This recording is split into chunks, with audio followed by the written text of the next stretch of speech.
ப்ளவுஸில் side join பண்ணும்போது நல்ல பக்கத்தில் ஆம்கோல் பக்கம் நீங்கள் ஒரு மார்க் பண்ணிவிட்டுங்க. மார்க் பண்ண பக்கம் ரெண்டையும் ஒன்றா வச்சுட்டு நீங்கள் பிடிச்சிட்டு ஸ்ட்ரைட்டாக தையல் போட்டுக்குங்க. இந்த ஆம்கோல் தையலில் பார்த்திங்கன்னா நீங்கள் செஸ்ட் அளவும் ஆம்கோல் அளவும் கரெக்டாக எடுத்துருந்தீங்கன்னா மட்டும்தான் இது வந்து ஸ்ட்ரைட்டான தையல் வரும். இல்லைன்னா வந்திங்கன்னா அந்த ஆம்கோல்கிட்ட வந்து கொஞ்சம் வளைவு வர மாதிரி இருக்கும். ஸ்டிச் பண்ணும்போது இந்த மாதிரி ப்ராப்ளம் வர்றதுனால தான் நம்ம கட்டிங்லேயே எல்லாமே கரெக்ட் பண்ணிக்கிட்டோம்னா நம்ம ஸ்டிச் பண்ணும்போது ரொம்ப ஈஸியாக நம்ம தைச்சிடலாம். ஸ்ட்ரைட் தையல் வந்துடும்.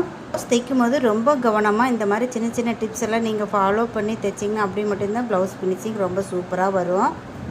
கட்டிங் போடும்போது எந்த ப்ராப்ளம் இல்லாமல் கட்டிங் போட்டுட்டிங்கன்னா உங்களுக்கு ஸ்டிச் பண்ணும்போது ரொம்ப அசால்ட்டாக நீங்கள் ஒரு அரை மணி நேரத்துலேயே ஒரு சாதா ப்ளவுஸ் தைச்சி முடிச்சிடலாம். இந்த மாதிரி சின்ன சின்ன டிப்ஸுக்கெல்லாம் பார்த்திங்கன்னா நம்ம ஃபோக்கஸ் ஆஃப் ப்ராஜெக்ட் டிசைனரை ஃபாலோ பண்ணிக்கிங்க. இந்த வீடியோ பிடிச்சிருந்துச்சுன்னா லைக் பண்ணிவிட்டு ஷேர் பண்ணுங்கள். நம்ம சேனலுக்கு சப்போர்ட் பண்ணுங்கள். சேனலை தொடர்ந்து பாருங்கள். அடுத்த டிப்ஸ்